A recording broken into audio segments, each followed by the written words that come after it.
If you're as serious about moving to Valencia as we are, you might want to pay attention to this episode where we're going to dive deep into each of the neighborhoods and the pros and cons of why you may or may not want to live there. Well, it's starting to look like our timeline for moving to Valencia may move up a bit. We had some family issues going on, and sadly, my mom passed away a couple of weeks ago, but that was one of the things that was keeping us here.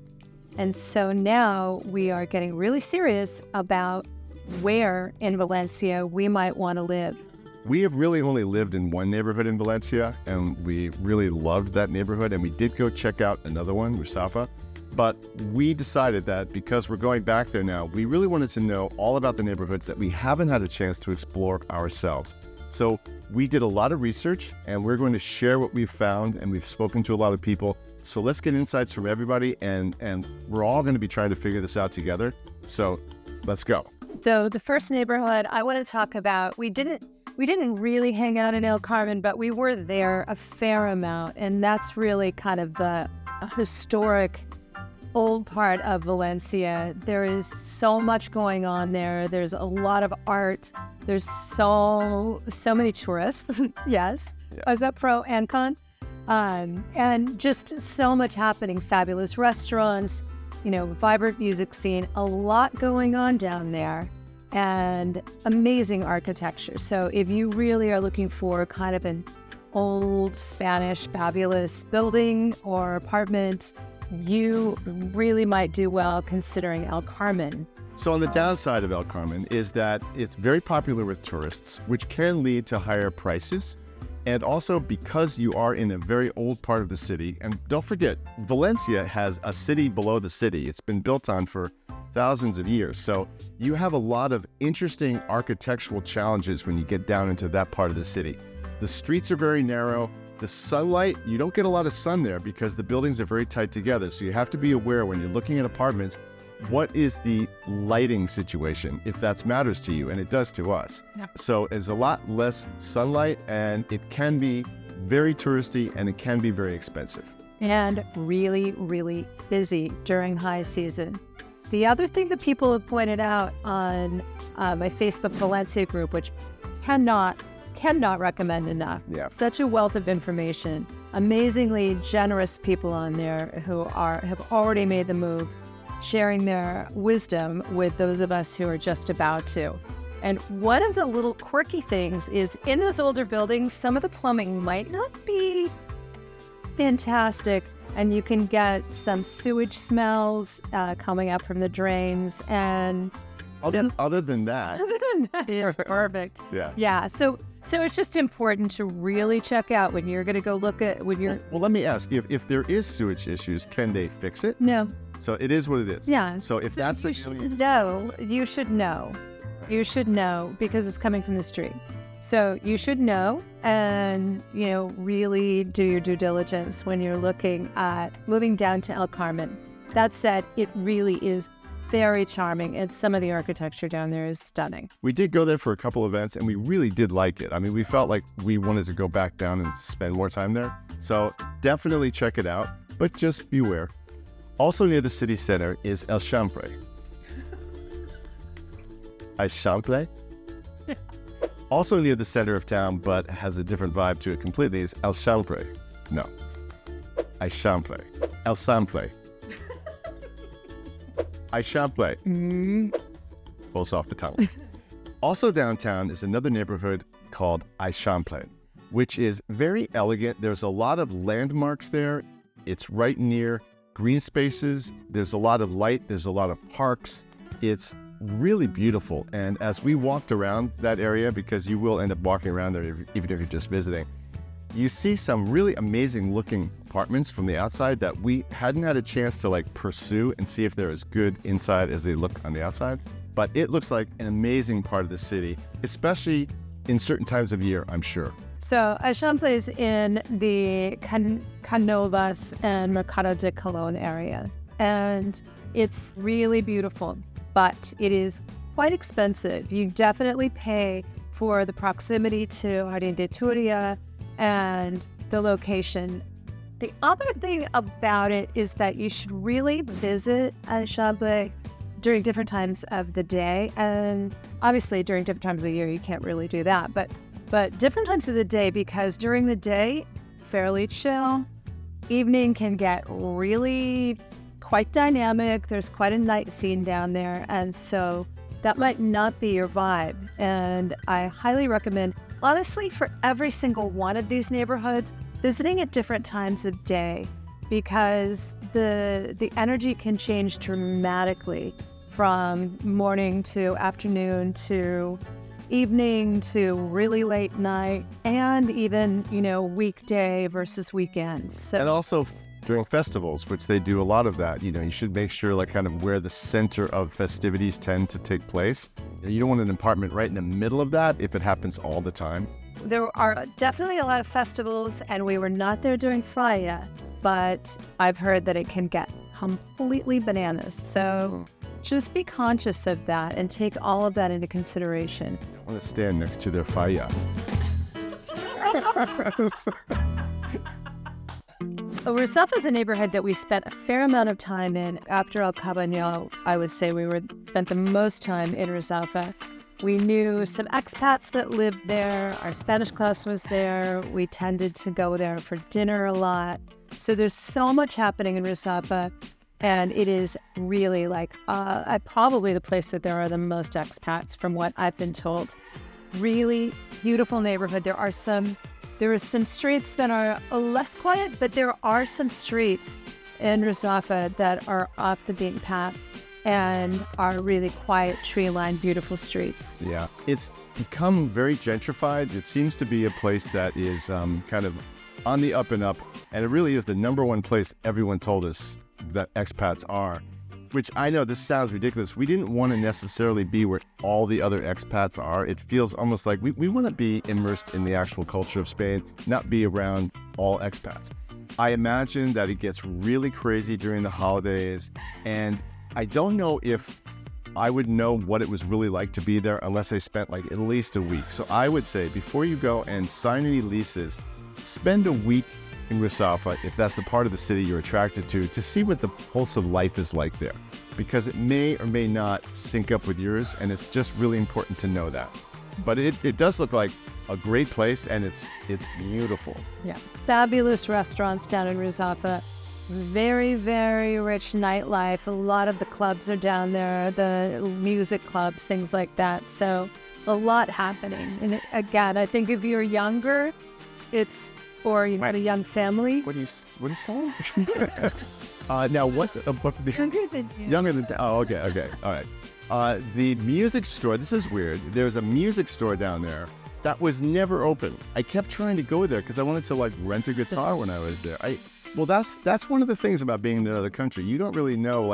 They don't necessarily feel they have to work 5 days a week or 6 days a week or any days a week if they don't want to. And their hours are odd. So, there's that. And in addition to our Spanish class down there was some great coffee shops, of course. They're everywhere. But there was an American store, which was kind of cool because it had all these interesting American brands that, honestly, I haven't even seen in America in a really long time. They were left over from, decades ago. So it was kind of cool. It's almost like a museum, but food. Let's talk about La Serena. So we haven't been there. Right. We haven't been to La Serena.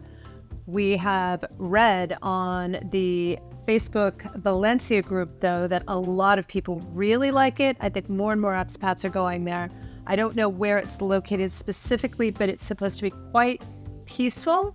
It's sort of, it's still in that downtown area. Is it within a walk from downtown? We have to. I don't know. We'll put a map up because we need to figure this out ourselves. But it is supposedly quieter, and the farther you get away from the center of the city, it's going to be quieter. So this is an interesting neighborhood to check out. Now, the one thing that people have said is that it may be, there's not a really active social scene happening there.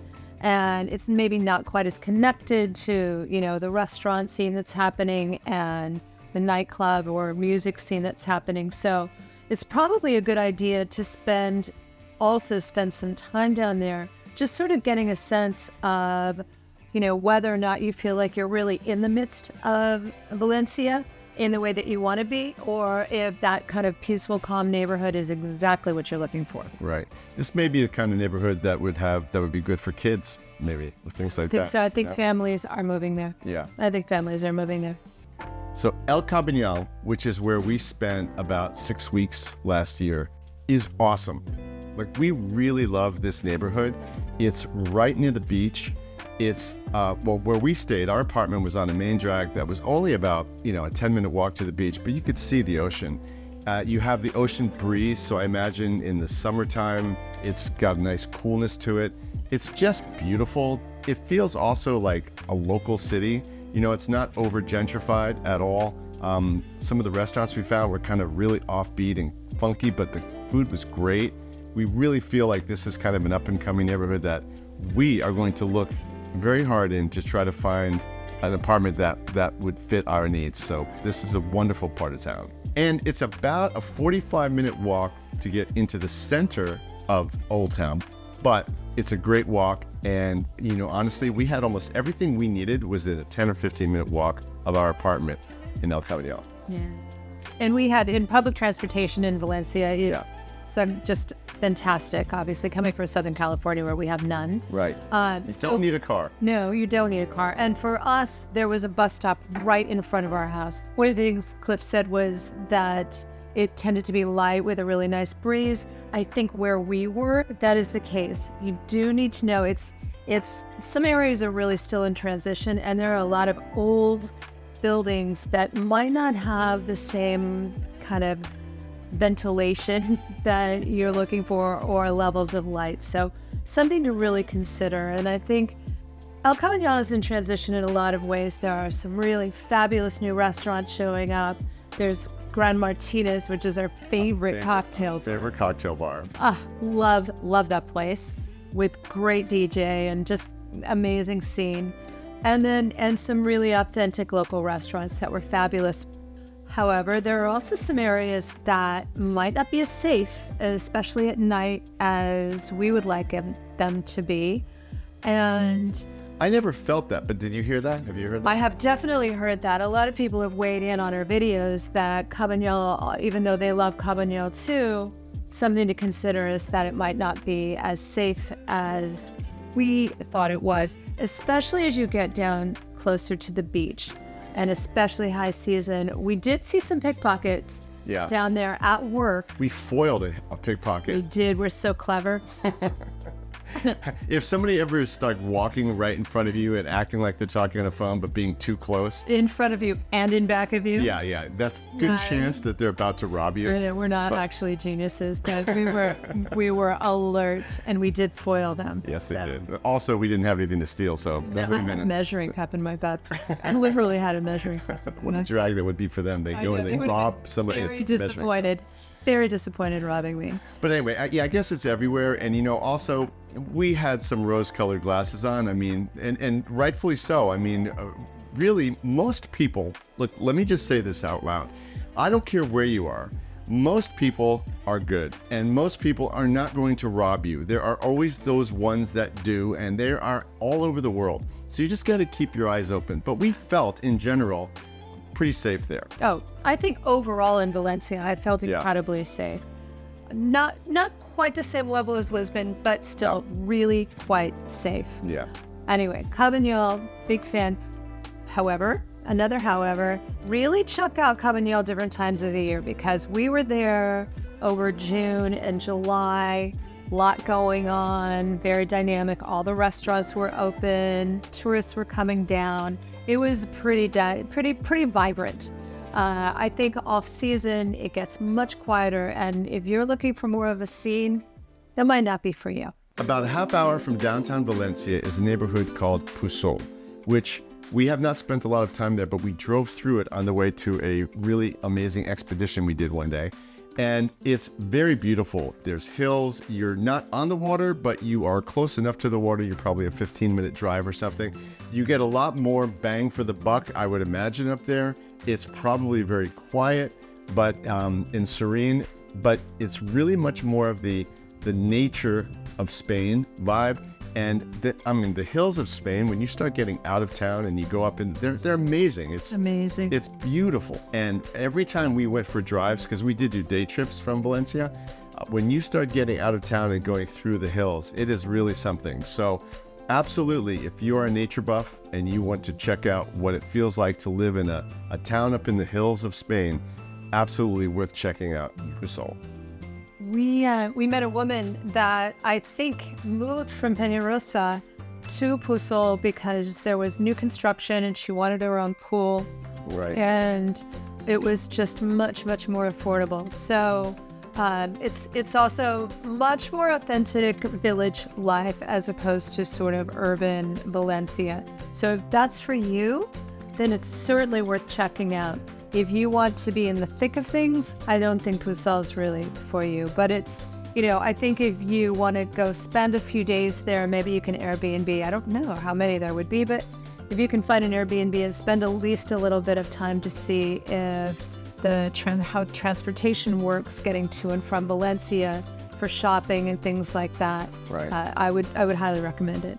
Now, when you start getting outside of town, you better know how to speak Spanish pretty well. Yes. Because they're not going to be as accommodating to people like us that haven't mastered Spanish yet. So just be aware of that. They're going to expect you to be able to communicate with them in Spanish well. I agree. And I don't blame them. You kind of should have. Yeah, we should. We all should know how to actually speak that language, Yeah. I mean, it's only fair. It's only right. And you can tell we are just killing it. In my mind, I'm killing it. Exactly. Why is it not coming out right? Another neighborhood that we have heard a lot about is Mlet, which is not that close to downtown or the beach, but I understand it's really quite well connected.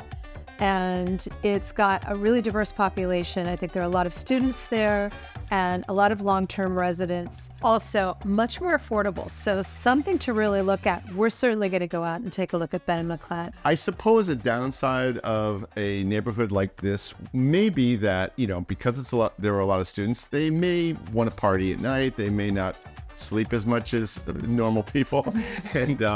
And I think that, I happen to love the energy of students. So I think it's really fun and it's exuberant. And there's usually great music scenes around students. And a neighborhood like this probably has that. Now, it's not a stone's throw from town. So if you are going to want to have the downtown Valencia sophisticated experience, you'd have to really make a plan and go there. Because it's not just hey, let's hop into town. You really have to figure it out. So that's the only downside. Otherwise, I think it would be probably kind of fun out there.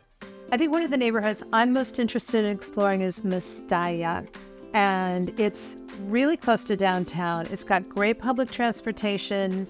It is one of the safest areas in Valencia. And there's a lot of locals and expats living there, and from what I understand, quite affordable still. So Mestalla is really intriguing to me. Yeah, me too. I have heard that it's a great deal out there, but we didn't get a chance to go there, but totally worth checking out, especially if it's up and coming, and it's still close to the beach and close to town. So it sounds like you have a lot of the benefits. You can ride a bike anywhere, right? Right. So, yeah. Yeah, it sounds like you can still, it's walkable, very walkable. So I think the only downside I've heard is that it really doesn't have the same kind of character as a lot of the other neighborhoods. So it's worth checking out. We will be reporting back on Mestalla. It says the character is understated. So, I don't know what that means. What does that mean? I don't know. We'll let you know. The Pena Roa neighborhood is really one of my favorite areas from the last trip we were there. It's right near the Science Museum. It's right near Corte Inglés, which we've already told you how much we love that stupid store. It's got a lot of high rises. It's just a really modern, beautiful, very hip feeling area. And it's right near some of the most visually beautiful things that we saw in Valencia. So we're very interested in this area. Now, I don't know if the buildings are well made because they're newer, and we don't know, sometimes that doesn't mean they're better, but it is a beautiful area that we are definitely looking at right now for apartments. Yeah. One of the people we met in Valencia started in Pena Roa, and I've heard actually quite a number of people say the same thing because it's so centrally located, very, very modern, quite upscale, which means expensive. It's definitely expensive, but it's a great central place to be. And aside from the potential noise issue, that it's not going to be, the plumbing might not be an issue, or heating and air conditioning, all of those sort of things that we like to have are going to be in place. So for us, my guess is we're probably going to start in Pena Roa. Most of the places that we've been looking at that I've really liked have been there. Found some beautiful penthouse apartments. So it might not be in everybody's budget, but still for us, coming from Southern California, it's still a pretty smoking deal. So because that's where the modern high-rise buildings are, one of the things I like about it is that you can get elevation. You can feel like you have a view. And Valencia, as beautiful as it is, it does not have a lot of hills in town. You have to go out of town for that. And one of the things that I really loved about Lisbon were the hills everywhere, so you had views no matter where you walked.